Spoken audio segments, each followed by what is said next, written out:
எனக்கு அவங்கள மாதிரி கோர்வையாக தமிழ் பேச வராது, நார்மலாகவே பேசுகிறேன். எனக்கு வாய்ப்பளித்த அனைவருக்கும் நன்றி, எஸ்பெஷலி ஹியூபர்ட் சாருக்கும் மேனேஜ்மெண்ட்க்கும் நான் நன்றியை தெரிவிச்சுக்கிறேன். நான் இங்கே வந்ததுக்கு ஒரு முக்கியமான ஒரு காரணம் இருக்குது. அந்த காரணம் என்னன்னு சொல்கிறேன். அதுக்கு முன்னால் ரொம்ப ஒரு சுவாரஸ்யமான விஷயம் என்னென்னா, இங்கே அசம்பிளி வரப்போகுதுன்னு என்ன மாதிரி ஒரு 20 பேர், நான் படிக்கும்போது எப்படி இருந்தோம் அந்த 20 பேர் டைம் கேப்பில் வெளியே எஸ்கேப் ஆயிட்டாங்க. ஸோ அந்த மாணவர்களுக்காக தான் நான் இங்கே வந்தேனே. ரைட், ஒரு சின்ன ஸ்டோரி சொல்கிறேன். நான் எங்கள் வீட்டில் நான், எங்கள் அண்ணன், என் தங்கச்சி 3 பேர், எங்கள் சித்தப்பா பசங்க எல்லாம் சேர்ந்து ஒரு 8 பேர் ஒரு அந்த காலத்தில் ஒரு பயங்கர பிரபலமான ஒரு மெட்ரிகுலேஷன் மேல்நிலை பள்ளியில் படிச்சுட்டு இருந்தோம். சித்தப்பா பசங்க தங்கச்சிலாம் பயங்கரமாக படிப்பாங்க. எங்கள் அண்ணன் நல்லா படிப்பார், நான் ரொம்ப சுமாராக படிப்பேன். 6th ஸ்டாண்டர்ட் அப்போ என்னை கூப்பிட்டு, எங்கள் அம்மாவை கூப்பிட்டு அந்த பள்ளியில் வந்து, உங்கள் பையனோட அறிவுக்கும் திறமைக்கும் இதுக்கு மேலே அவரால் இங்கே படிக்க முடியாது, தயவு செய்து நீங்கள் டிசி வாங்கி போடுங்கன்னு சொல்லிட்டாங்க. சரி, டிசி வாங்கும்போது நான் ஒரே ஒரு கண்டிஷன் தான் வச்சேன். நான் தனியாக போக மாட்டேன், எங்கள் அண்ணனையும் கூட கூப்பிட்டு தான் போவேன். தலை மாதிரி நான் தனியால் இல்லை அப்படின்னு சொல்லிட்டு நல்லா படிக்கிறேன். எங்கள் அண்ணனையும் கூப்பிட்டுன்னு எந்த ஸ்கூலில் போகலான்னு எங்கள் அப்பா சொன்னார், படித்த டேனிஷ் மிஷனில் போய் நீ படி, எனக்கு பெருமை அப்படின்னாரு. எங்கள் அம்மாவும் சொன்னாங்க, நானும் நெல்லிக்குப்பத்தில் டேனிஷ் மிஷனில் தான் படித்தேன், அது நம்ம ஒரு குடும்ப ஸ்கூல் மாதிரி போய் படினோடனே நான் வந்து சேர்ந்தேன் இந்த பள்ளியில்.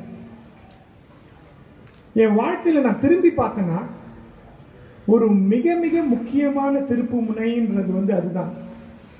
நான் அந்த மெட்ரிகுலேஷன் பள்ளியில் படிக்கும்போது தமிழில் பாஸ் ஆனதே கிடையாது, தமிழ் எழுத தெரியாது.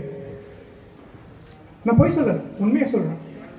அகர முதல எழுத்தெல்லாம் ஆதி பகவன் முதற்றே உலகுன்ற ஒரு விஷயத்தை மனப்பாடம் பண்றதுக்கு எனக்கு 7 நாள் 8 நாள் ஆகும். இந்த பள்ளி எப்படிப்பட்ட பள்ளின்றதுக்கு ஒரு உதாரணம் என்னன்னா, இங்க வந்து தமிழ் எனக்கு அவங்க கற்றுக் கொடுக்கல. ஜான் சண்முகம் வாதியார் என்னை வந்து தமிழுக்கு தேர்வுக்கு வந்து என்னை ஆயத்தப்படுத்தல, தமிழ் மேல பற்றை ஏற்படுத்தினார். அகர முதல எழுத்தெல்லாம் ஆதி பகவன் முதற்றே உலகுக்கு அர்த்தம் தெரியாமல் மனப்பாடம் பண்ண நான் 25 வருடங்களுக்கு முன்னால் அந்த வகுப்பறையில் உட்காந்து சிலப்பதிகாரத்தை எப்படி எழுதினாங்க, கண்ணகி அந்த அரசன் கிட்ட அந்த முடியை விரிச்சு போட்டு நடக்கும்போது அந்த அரசன் நீ யாருன்னு கேட்கும்போது இளங்கோவடிகள் எப்படி எழுதினார்ன்றது 25 வருஷம் கழிச்சு இன்னைக்கும் எனக்கு ஞாபகம் இருக்கு. நீர்வார் கண்ணா எம்முன் வந்தோ யாரையோ நீ மடக்கொடியோ என தேரா மன்னா செப்புவதுடைய எல்லரு சிறப்பினை இமையவர் வியப்ப புல்லொரு புன்கண் தீர்த்தோ நன்றியும் வாயிற் கடைமணி நடுநா நடுங்க ஆவின் கடைமணி உகுநீர் நெஞ்சு சுட தான் தன் அரும் புதல்வை ஆழில் மடித்தோன் பெரும்பெயர் புகார் என்பதையே அவ்வூர் ஏசா சிறப்பின் இசைவிலங்கு பெருங்கொடி மாசாத்து வாணிகனின் மகனையாகி வாழ்தல் வேண்டி ஊழ்வினை துறப்ப சூழ்கள் மன்னா நின்னகர் புகுந்திங்கு நின்பால் கொலைகளப்பட்ட கோவலன் மனைவி கண்ணகி என்பதே என் பெயர் அப்படின்னு சொன்னது இன்னைக்கு ஞாபகம் இருக்குன்னா, அது பரீட்சைக்காக படித்த ஒரு விஷயம் இல்லை, ஆசிரியரா அவர் அங்க பற்ற கட்டு கொடுத்தது. ரைட், தேர்வுக்காக எதுவும் படிக்காதீங்க, ஆர்வத்துக்காக பண்ணுங்க. அதுதான் இங்க இந்த பள்ளிக்கும் மற்ற பள்ளிக்கும் உண்டான ஒரு மிகப்பெரிய வித்தியாசம். என்னன்னா, இது வாழ்க்கையில ஜெயிக்க கற்றுக் கொடுக்கும், இது வாழ்க்கை கல்வி. ரைட், இங்கிலீஷ்ல கோர்வையா பேச வராது. இன்னைக்கு போய் பல நாடுகளில் இங்கிலீஷ் பேசுறதுக்கான ஒரே காரணம் அதுக்கு பக்கத்து கிளாஸ்ல இருக்கிற சாம்பியன் சார் சொல்லி கொடுத்த இங்கிலீஷ். இதே மேடையில் ஜூலியஸ் சீசரை தட்டு தட மாதிரி பேச தெரியாம இங்கிலீஷ் பேசணும். வாழ்க்கையில் ஜெயிக்கிறவங்க எல்லாம் தெரிஞ்சவனே கிடையாது. கிட்ட போய் பார்த்தோன்னா சாதனையாளர் யாருமே கிடையாது, எல்லாருமே சாதாரண நம்மள மாதிரி தான். உண்மை. எத்தனையோ தடவை அங்கே உட்காந்து பார்க்கும்போது இங்கே சாதிச்சுட்டு வந்து யாரோ பேசுகிறாங்கன்னு தெரியும், கிடையவே கிடையாது. கிட்ட போய் பார்த்தோன்னா அது சாதனையே கிடையாது, சாதாரணமான விஷயங்களை, செய்ய வேண்டிய விஷயங்களை ஆர்வத்துடன் செஞ்சாங்க. வெற்றி பெற்றவன் யாருமே கிடையாது, தோல்வி பெற்றவன் யாருமே கிடையாது. முயற்சி செய்தவன், முயற்சி செய்கின்றவன், முயற்சி செய்து முடியவில்லை என்று விட்டுவிட்டவன்.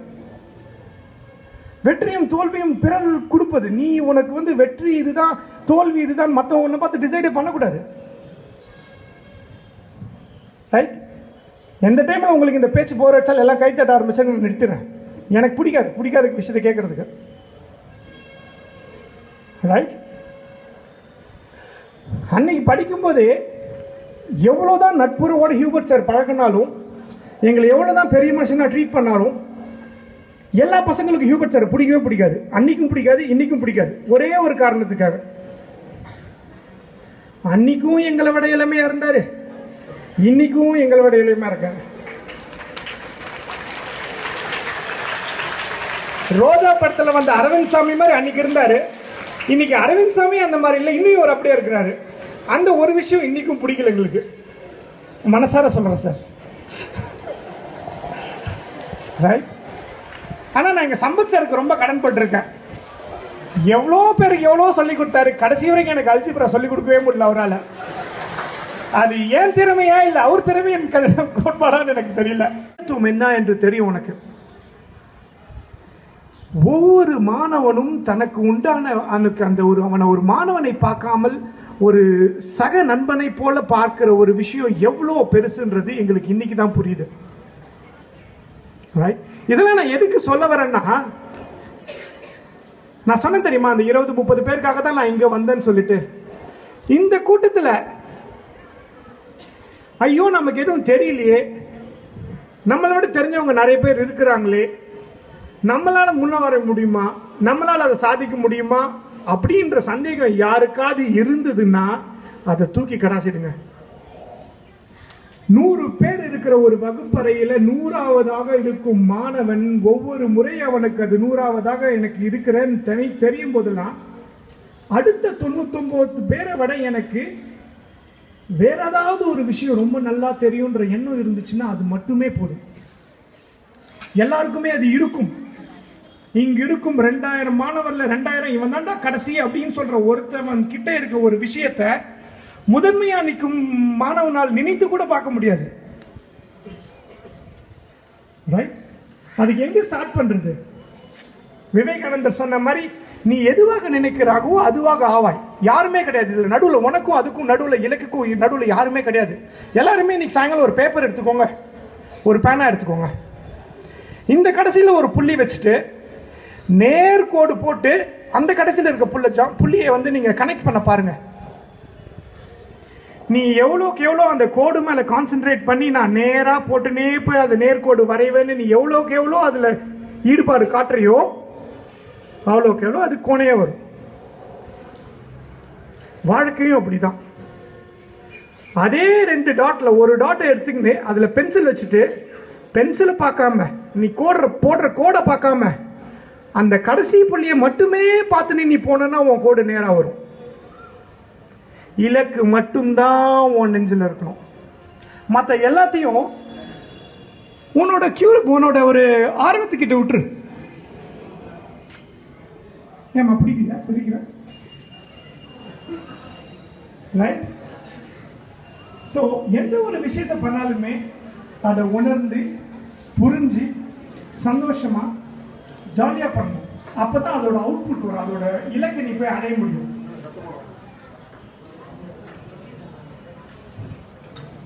ஸோ இதுக்கு மேல உங்களுக்கு வந்து ஏதாவது ஒரு சந்தேகமோ இந்த இலக்கு மேல இருந்தா வந்து நீங்க அதை எப்படி நீங்க தீர்த்துக்கணும்னா,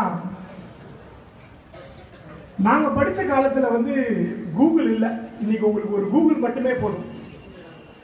திறமை, அறிவு எல்லாமே யார் ஒண்ணா, எந்த நேரத்தில் ஒண்ணா, எந்த விஷயத்துல ஒண்ணா டெவலப் பண்ணிக்கலாம். அதை மறக்கவே மறக்காதீங்க.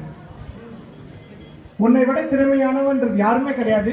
ஆனா உன் பக்கத்தில் உட்கார்ந்து இருக்கும் ஒருவரும் உன்னை விட திறமையானவன். ரைட்? ஸோ இந்த வாய்ப்பை பயன்படுத்திக் கொள்ளுங்கள். ரைட்?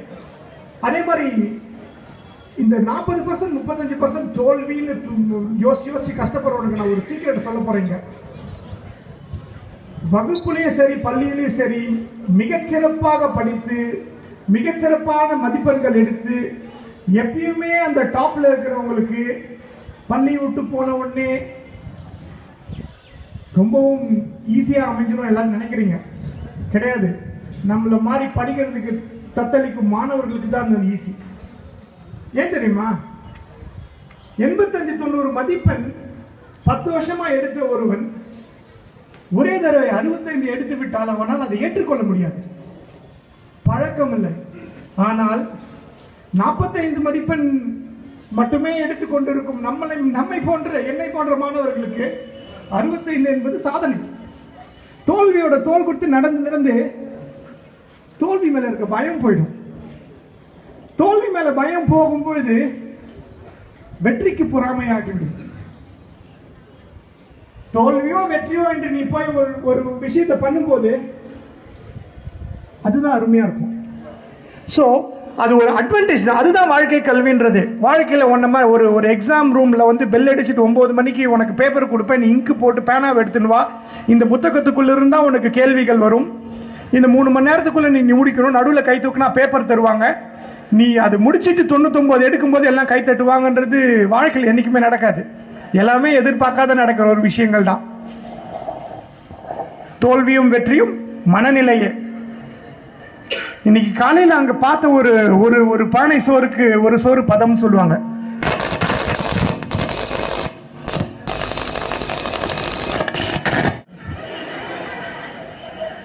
அங்க பார்த்த ஒரு அஜயும் சரி, ஒரு அர்ஜுனும் சரி, ஒரு ரோஷினியும் சரி, அவங்க எல்லாம் வந்து பேசின விஷயங்கள் எல்லாம்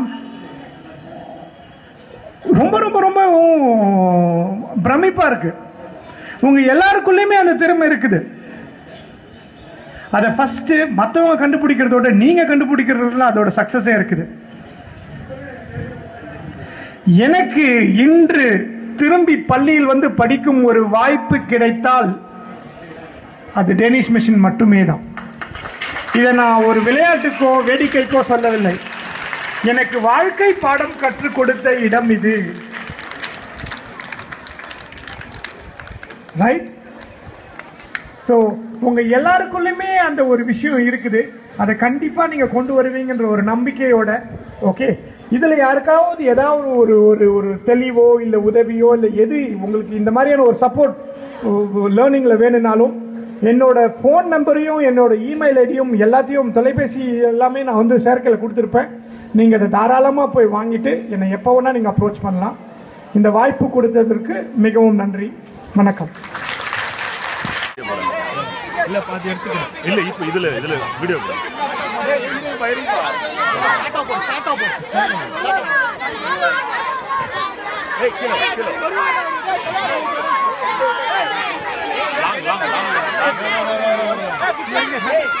பரவாயில்ல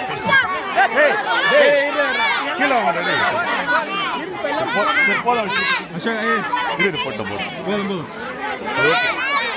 ஓகே ஓகே